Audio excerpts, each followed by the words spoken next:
आइए आज सुनते हैं मालती जोशी की कहानी विश्वास गाथा। कहानी थोड़ा लंबी होने के वजह से इसे 3 भागों में प्रस्तुत करूंगी मैं। इसका पहला भाग आइए सुनते हैं। भाभी, आप सो लीजिए ना थोड़ा सा। मैं यहीं कुणाल के पास बैठा पढ़ता रहूँगा। गिरीश ने शायद चौथी बार मुझसे कहा होगा। इस बार मैंने उसे डपट दिया।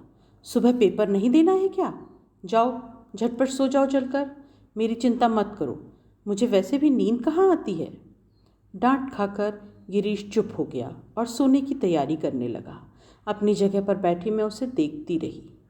पैंट बुशर्ट उतार कर उसने रात वाले कपड़े पहने, पेन में स्याही डाली, घड़ी में अलार्म लगाया, फिर जाकर आंगन में बिछी चारपाई पर सो गया। 5 ही मिनट बाद उसकी नाक बजने लगी थी। उसकी ओर से आश्वस्त होकर मैंने फिर कुणाल की ओर देखा। बेचारा, नींद में भी उसके चेहरे पर पीड़ा की रेखाएं स्पष्ट थीं। माथे पर बंधे बड़े से बैंडेज के कारण उसका नन्हा सा चेहरा और भी छोटा लग रहा था। एक पट्टी दाईं बांह पर थी और दाहिना पांव, वह तो सूज कर एकदम हाथी का सा हो गया था। जरा सा हाथ छू जाता तो कुणाल पीड़ा से बिलबिला उठता। ज़बरदस्त आशंका थी कि फ्रैक्चर ही होगा। आज तो एक्सरे नहीं हो पाया, शायद कल लेंगे। उस कल की कल्पना से ही मैं कांप जाती हूँ। कहीं कंपाउंड फ्रैक्चर निकल गया तो? एक ही तसल्ली थी कि कल ये आ जाएंगे। मैं तो आज ही तार देने के लिए कह रही थी, पर गिरीश ने मना कर दिया। रहने दो ना भाभी, कल शाम तक तो भैया आ ही जाएंगे। तार दे भी दें तो समय से मिलेगा थोड़े ही। ट्रंक कॉल करूँगा तो ऊपर से घबरा जाएंगे। लाख कोशिश करेंगे फिर भी कल सुबह तक ही पहुँच पाएंगे। उतनी देर में तो पता नहीं क्या क्या सोच डालेंगे। गिरीश बिल्कुल अपने भैया पर गया है, गंभीर और शांत। आज सारी स्थिति को उसी ने ही तो संभाला।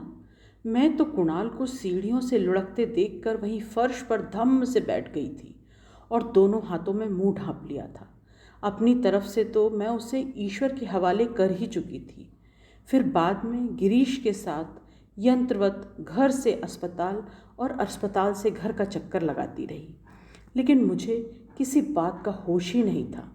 गिरीश बड़े धैर्य से मुझे और कुणाल को एक साथ संभाले रहा। ठीक से पट्टी वगैरह करवाने के बाद जब कुणाल थोड़ा सा सो लिया, डॉक्टर मिश्रा घर आकर उसे एक बार फिर देख गए। तभी मैं अपने में लौट सकी। तभी जाकर मुझे याद आया कि गिरीश के पेपर चल रहे हैं, सुबह उसे परीक्षा देने जाना है। तब उठकर मैंने झटपट गैस जलाई थी, सब्जी और 4 पराठे बना लिए थे। रोज की तरह आग्रह और ममता के साथ उसे खिलाया था और 2 कौर खुद भी खाकर फिर से बिस्तर के साथ लगी इस कुर्सी पर आकर बैठ गई। आंखें फिर कुणाल पर जम गई हैं और मन फिर दुश्चिंताओं में डूबने उतराने लगा है। लगता है इन्हें खबर दे देती तो ठीक था, चिंता का बोझ कुछ तो कम हो जाता। सच, अकेली संतान के साथ छोटी सी बात भी कितनी बड़ी होकर सामने आती है। किसी के बच्चे क्या गिरते नहीं? क्या उन्हें चोट नहीं आती? पर मेरा मन ही और मिट्टी का बना है। ऊट पटांग सी कल्पनाएं करके खुद को ही यंत्रणा देती रहती हूँ। अब सामने लेटे कुणाल को देखकर यही मन में आ रहा था कि कहीं फ्रैक्चर तो नहीं हुआ। बेचारे का पूरा साल बर्बाद हो जाएगा। सारे संगी साथी अगली कक्षा में पहुँच जाएंगे। घुटने में चोट लगी है, अगर कहीं वहाँ की हड्डी चटक गई होगी तो और मुसीबत होगी। कई बार हड्डी ठीक से जुड़ती भी नहीं, नुक्स रह ही जाता है। कहीं ऐसा हो गया तो बेचारा सारी जिंदगी हीन भावना से ग्रस्त रहेगा। सुनील गावस्कर बनने के उसके सपनों में जंग लग जाएगी। साथ वालों के उपहास का शिकार होगा सो अलग। तब उसके चेहरे पर लिखी विवश वेदना को क्या मैं पढ़ पाऊंगी? उसके आहत अहम को सहलाते सहलाते कहीं खुद भी बेवकूफ़ लड़की, अब बस भी कर। जब देखो ऊटपटांग बात सोचती रहेगी। इतने बड़े लड़के की माँ बन गई है, लेकिन पहली वाली आदत अभी भी वैसी की वैसी है। मैंने चौंक कर सिर उठाया। सामने विकी मामा खड़े थे, चेहरे पर वही सदाबहार मुस्कान। खिली धूप सी उस हंसी को देखकर आधी उदासी तो वैसे ही उड़न छू हो गई। फिर मैंने आदतन रुआंसी आवाज़ में कहा, डॉक्टर कह रहे हैं कि एक्सरे निकालना होगा। तो इसमें रोने की क्या बात है? सामने वाली मिसेस सान्याल कह रही थी कि कंपाउंड फ्रैक्चर होगा। अष्टाना चाची कह रही थी कि घुटने की चोट होगी तो ठीक से जुड़ेगी भी नहीं। तो वे लोग डॉक्टर हैं कोई, और तुम्हारे पास अपना दिमाग नहीं है जो हर किसी की बात को सच मान लेती हो? इतना भी नहीं समझती कि सब लोग तुम्हारी सुखी संपन्न गृहस्थी को देखकर ईर्ष्या करते हैं, ऊपर से कितनी ही संवेदना जताएं, पर भीतर ही भीतर तुम्हें परेशान देखकर बहुत खुश होते हैं सब। सच? फिर कुणाल बिल्कुल ठीक हो जाएगा ना? बिल्कुल ठीक हो जाएगा, जानती हो ना, डॉक्टर विवेक कुमार कभी गलत नहीं कहते। संतोष से मैंने आंखें बंद कर लीं। अब मुझे कोई डर नहीं था। मन से चिंता का बोझ हट गया था। भाभी, ओ भाभी! हड़बड़ाकर एकदम से उठ बैठी मैं। क्या हुआ? मैंने घबरा कर पूछा। हुआ कुछ नहीं, कॉलेज जा रहा हूँ ना, इसलिए आपको जगा दिया। दरवाज़ा बंद कर लीजिए, गिरीश ने कहा। तो क्या सुबह हो गई? मैंने अलसाई नज़रों से खिड़की के पार देखते हुए कहा। तुम्हारे लिए चाय बना दूँ? न, चाय तो मैंने पी ली है। कुणाल जग गया था, हाथ मुंह धुलवाकर उसे भी पिला दी है। उसे सोने दीजिएगा अब। स्वेलिंग काफ़ी कम है, आप भी थोड़ी देर पलंग पर ठीक से सो जाइए, गिरीश ने मेरे पैर छूते हुए कहा। आशीर्वाद देने के बजाय मैं उसे देखती ही रह गई। शर्ट कौन सी पहन रखी है तुमने? यह वही तो है जो जन्मदिन पर आपने सिलवा कर दी थी। क्यों, मैली लग रही है क्या? नहीं नहीं, मैं तो ऐसे ही पूछ रही थी। बहस के लिए उसके पास समय था ही कहाँ। एक बार फिर मुझे सोने के लिए कहकर दरवाज़ा उड़काकर वह चला गया। दरवाजे की सिटकनी चढ़ाकर मैं वापस अपने आसन पर आकर बैठ गई। अब सोने का कोई मतलब ही नहीं था। मेहरी, दूध वाला, फूल वाला, सभी के लिए बार बार उठना पड़ेगा। कुर्सी की पीठ पर सिर टिकाए वैसी ही बैठी रही।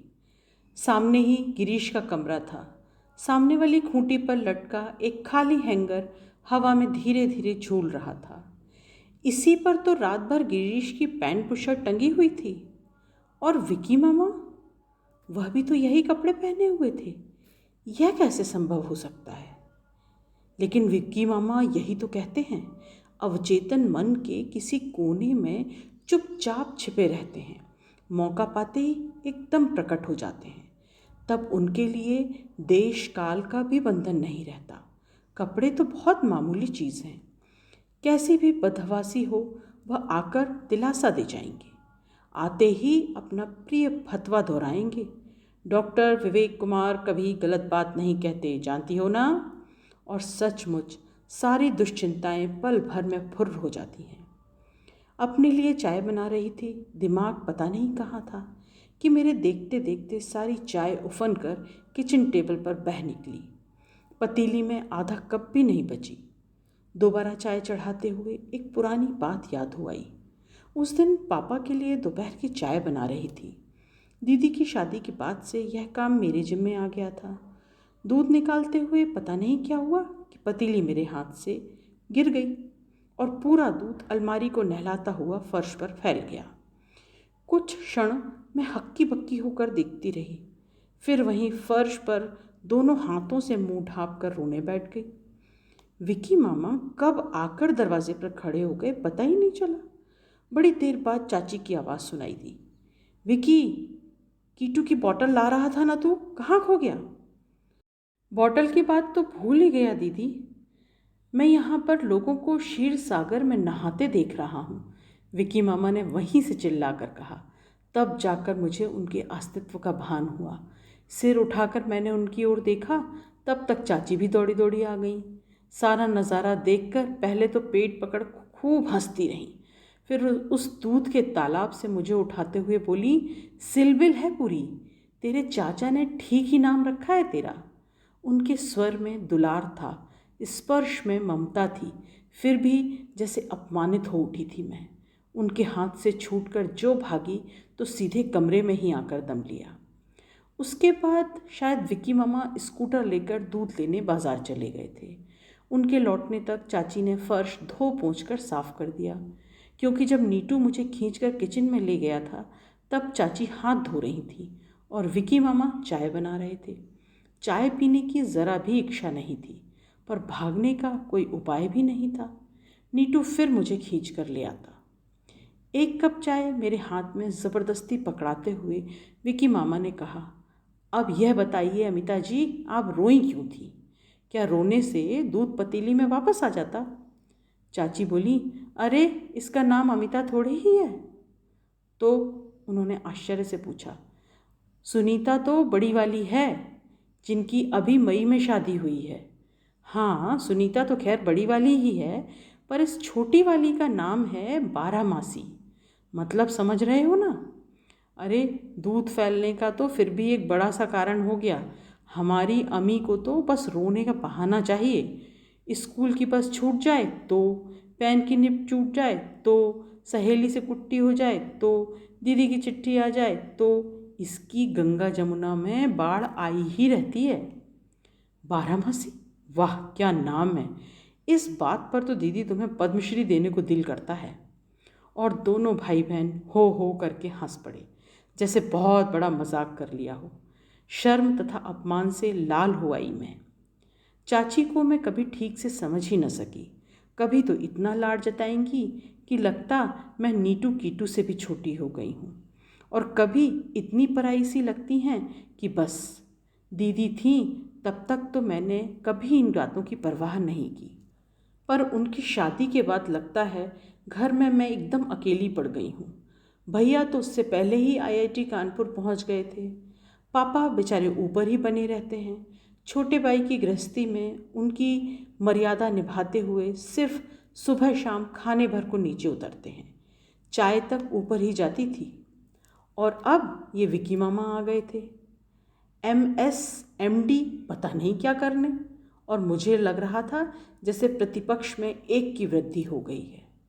तय कर लिया था कि अब इन लोगों के सामने कभी आंखों में पानी नहीं आने दूंगी, पर भाग्य भी तो जैसे परीक्षा लेने पर ही उतारू था। उस बार दीदी के आने की बात थी। चाचा किसी काम से दिल्ली जा रहे थे। लौटते हुए दीदी को साथ लाना लगभग निश्चित ही था। वे 5 दिन मैंने बड़ी बेसब्री से काटी।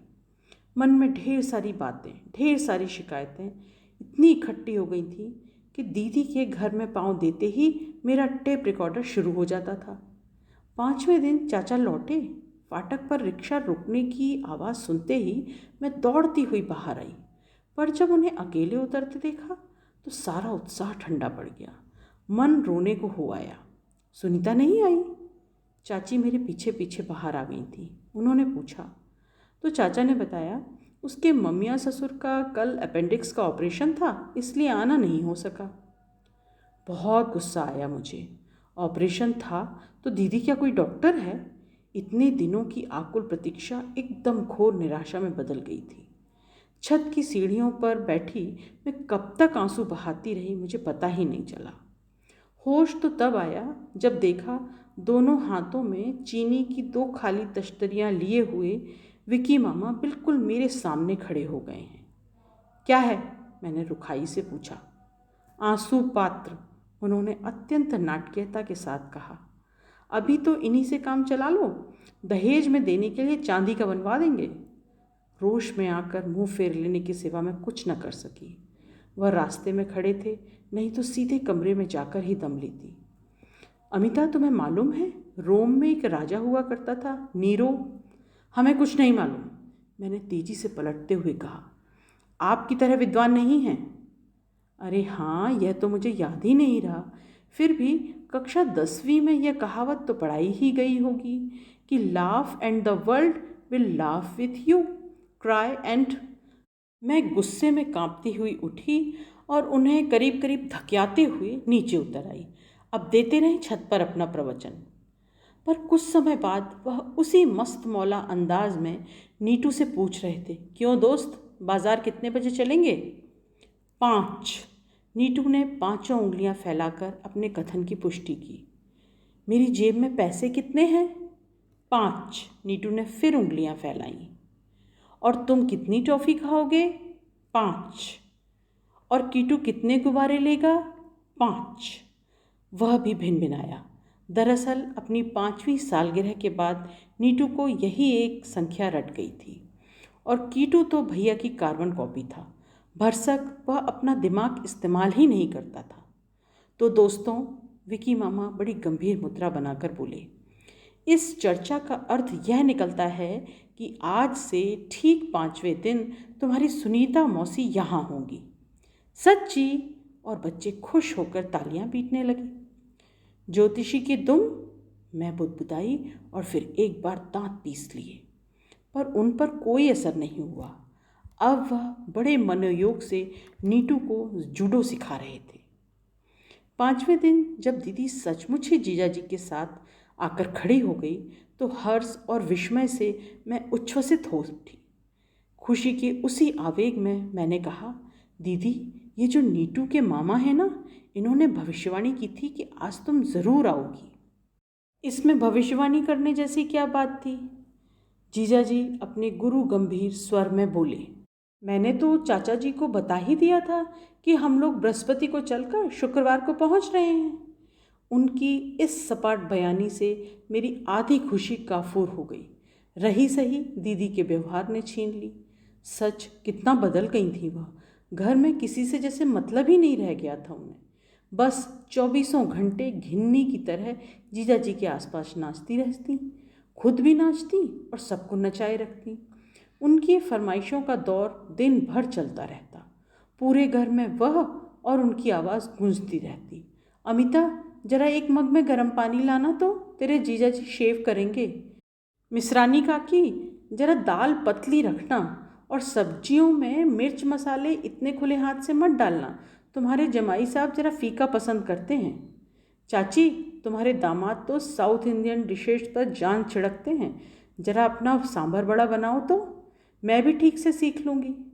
रामू, अपने कुंवर साहब के लिए तो पान तो लगवाना, और देख, अल्लम गल्लम कुछ मत डलवाना, सिर्फ सूखा कत्था, सौंफ और इलायची, समझे? उनका बोलने का यह अंदाज बिल्कुल नया था। मुझे तो बहुत ही अस्वाभाविक लगता। उनका यह परिवर्तन देखकर मैं तो हैरान थी। उनके पास किसी के लिए समय ही नहीं था, यहाँ तक कि मेरे लिए भी नहीं। बस कभी कभार दुलरा देती। नीटू कीटू भी उनके प्यार के लिए तरस गए थे। अपनी सारी माया ममता उन्होंने एक ही व्यक्ति पर केंद्रित कर दी थी। मैं सोचती, अभी से यह हाल है, अगले साल मुन्ने मियाँ को लेकर आएंगी तब तो ईश्वर ही मालिक है। अभी से उस बात का कैसा हुआ बनाया जा रहा है, कैसा प्रदर्शन हो रहा है। छी, दीदी को शर्म भी नहीं आती होगी। वे लोग घूमने जा रहे थे, चाहते तो दिल्ली से सीधी ट्रेन पकड़ सकते थे, बस सिर्फ हमें देखने के लिए वे इंदौर तक आए थे। बड़ी मेहरबानी की। यह बात इतनी तरह से और इतनी बार कही गई कि मुझे तो कोफ्त होने लगी थी। यहाँ नहीं आते तो क्या कोई बहुत बड़ा अनर्थ हो जाता? कौन यहाँ पल के बिछाए बैठा था? चौथे दिन जब दीदी विदा हुई तो मेरी आंखों से आंसू का एक कतरा भी नहीं टपका। वह ही 1-2 बार सिसकी, बस। हम लोग जब स्टेशन से लौट रहे थे तो विकी मामा बोले, भाई, मैं टीयर ग्लास साथ लाना भूल गया था, तो बहुत डर लग रहा था। इमरजेंसी के लिए मैंने स्टॉल से एक छोटा सा नैपकिन खरीद लिया था, पर अब देखता हूँ कि उसकी कोई ज़रूरत ही नहीं है। उसकी अब कभी भी ज़रूरत नहीं पड़ेगी, मैंने कसैले स्वर में कहा। ब्रेवो, क्या डायलॉग मारा है।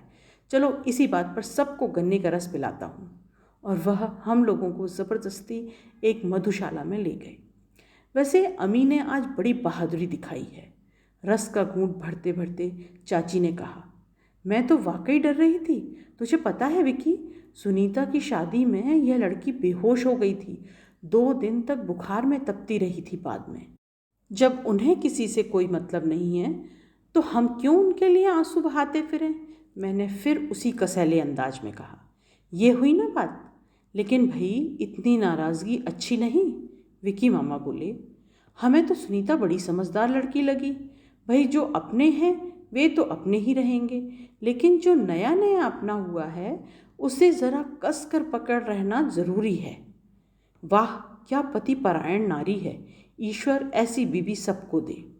और मधुशाला की उस टुटपुंजिया टेबल पर ताल देते हुए वह गा उठे, अरे ज़रूरत है, ज़रूरत है, ज़रूरत है, एक श्रीमती की कलावती की सेवा करे जो पति की, ज़रूरत है ज़रूरत है। उनकी इस अदा पर आसपास बैठे सभी लोग हंस पड़े। चाची का तो हंसते हंसते मुंह लाल हो गया। मैं उन्हें देख रही थी और सोच रही थी, एक यह व्यक्ति है, एमबीबीएस है, एमएस कर रहा है, मुझसे कितनी आत्मीयता से बातें करता है, मैं उसे लिफ्ट नहीं देती। और एक वह जीजा जी हैं, कॉलेज में प्रोफेसर क्या हैं, मुझ जैसी स्कूली लड़की से बातें करना भी तौहीन समझते हैं। दीदी की शादी से पहले जीजा जी को लेकर कैसी कैसी मधुर कल्पनाएं की थी। उनके नितांत रूखे व्यवहार ने, गंभीर चेहरे ने सब मिट्टी कर दिया।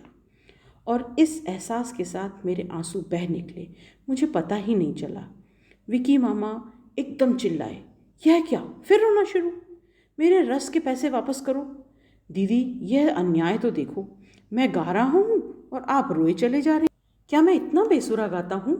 सच कहता हूँ अमिता, इस तरह बात बात पर रोती रही ना तुम, तो एक दिन ज़रूर अंधी हो जाओगी। देखना, डॉक्टर विवेक कुमार कभी गलत नहीं कहते। बात उन्होंने इतने विश्वास के साथ कही कि मैं एक बार फिर शुरू हो गई। इस बार का आवेग तो इतना प्रबल था कि घर पहुंचकर भी न रुक सका। यह दुख भावी अंधत्व का या दीदी के विछोह का था या जीजा जी की उपेक्षा का, समझ में नहीं आया। सब कुछ मिलकर एकाकार हो गया था। बाद में बहुत शर्म आई मुझे। कुणाल की कुनमुनाहट मुझे वर्तमान में खींच लाई। वह जग गया था और काफ़ी फ्रेश लग रहा था। पाँव की सूजन भी आधी रह गई थी। बाथरूम जाने के लिए तो पैदल चलने की जिद पर उतर आया था, पर मैंने रिस्क लेना उचित नहीं समझा। गीले तौलिए से उसका बदन पोंछकर कपड़े बदल ही रही थी कि गिरीश आ गया। कैसा रहा पेपर? मैंने रोज़ की तरह पूछ लिया। ठीक रहा, सो उसने बेमन से उत्तर दिया और कपड़े बदलने चला गया। एक प्लेट में थोड़ा सा नमकीन और बिस्किट डालकर उसके कमरे में रखाई मैं और कहा, थोड़ा सा मुंह में डाल लो, तब तक मैं खाना बना रही हूँ। इस छोकरे की वजह से आज कुछ भी नहीं हो पाया।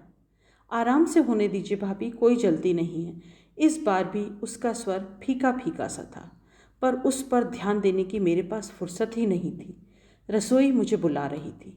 जितनी जल्दी हो सका मैंने खाना तैयार किया। फिर कुणाल के पलंग के साथ ही छोटी मेज लगाकर हम तीनों बैठ गए। खाते समय मैंने लक्ष्य किया कि गिरीश सिर्फ औपचारिकता निभा रहा है, खाने में उसे ज़रा भी उत्साह नहीं है। क्या बात है भैया, पेपर ठीक नहीं हुआ क्या? वह कुछ देर तक उदास आंखों से मुझे देखता रहा और फिर धीरे से बोला, बहुत बुरी तरह से बिगड़ा है भाभी, सिर्फ 2 सवाल ठीक कर पाया हूँ। कल सारा दिन दौड़ भाग में बीत गया, रात भी ठीक से सो नहीं पाए हो। मैंने सारा अपराध अपने ऊपर लेना चाहा तो वह तुरंत बोल उठा, ऐसी बात नहीं है भाभी, जिसने साल भर पढ़ाई की है उसके लिए तो एक दिन की दौड़ भाग से कोई फर्क नहीं पड़ता। फिर बिल्कुल आउट ऑफ कोर्स था। केवल हम 4-5 लोग ही थे जो 3 घंटे तक जमे रहे, बाकी लोग तो पहली घंटी के बाद ही उठाए थे। पेपर बन नहीं रहा था तो 3 घंटे वहाँ क्या करते रहे, सबके साथ बाहर क्यों नहीं निकल आए? मुझे भाई साहब का डर लग रहा था। वाह, भाई साहब न हुए तो हो गए। जब पूरा पेपर कोर्स से बाहर था तो बैठे रहने में क्या तुक थी? अजीब घोंचू लड़के हैं तुम्हारी क्लास के। कोई और कॉलेज होता ना तो पेपर देखते ही लड़के उबल पड़ते, प्रिंसिपल के कमरे की ईंट से ईंट बजा देते। प्रिंसिपल का इसमें क्या कसूर है? गिरीश ने भोलेपन से कहा, पेपर तो यूनिवर्सिटी से आते हैं ना, बोधे हैं सबके सब, चूड़ियाँ पहन लेनी चाहिए सबको, मैंने तैश से कहा। तो गिरीश बेचारा मेरा मुंह देखता रह गया। भाभी के इस रूप की तो उसने कल्पना भी नहीं की होगी। मेरे मुंह से जो बागबान छूट रहे थे वे मेरे थे भी कहाँ, सब उधार का मामला था। वे ही फफ्तियाँ थीं जो कभी मुझ पर कसी गई थीं। पेपर बिगड़ गया ना, अच्छा हुआ, रोने के लिए एक सॉलिड बहाना मिल गया, बस शुरू हो जाओ। कोई हमारा अकेली का थोड़े ही बिगड़ा है, पूरी क्लास का खराब हुआ है। मैडम ने पहले ही कह दिया था कि सबको परीक्षाओं में देख लूँगी। मैं मिनमिनाई। गुप्ता मैडम ने तो अपनी बात पूरी कर दी, अब तुम लोग कोरस में शुरू हो जाओ, मैं टेप रिकॉर्डर लेकर पहुंचता हूँ। विकी, उसे क्यों चिढ़ा रहा है? चाची ने डांटा। ठीक ही तो कह रहा हूँ दीदी, लड़कियों को रोने के सिवा आता ही क्या है। कोरस में रोएंगी तो ज़रा इफ़ेक्ट अच्छा पड़ेगा। लड़कियां तो बेचारी रोने के लिए बदनाम हैं ही। अच्छा बता, लड़के ऐसे में क्या कर लेते? लड़के? अरे उनकी मत पूछो दीदी, सब के सब वॉकआउट पर जाते और प्रिंसिपल के 12 बजा देते। इन गुप्ता मैडम का तो पता भी नहीं चलता। ये सब बातें कॉलेजों में चलती हैं भैया। स्कूल में, खासकर लड़कियों के स्कूल में तो प्रिंसिपल का कमरा किसी राक्षस की गुफा से कम नहीं होता। चाची ने कहा तो मैं मन ही मन उन्हें धन्यवाद दिया। अपनी बात को इतने अच्छे से तो मैं भी नहीं समझा सकती थी, पर विकी मामा को संतोष कहाँ हुआ।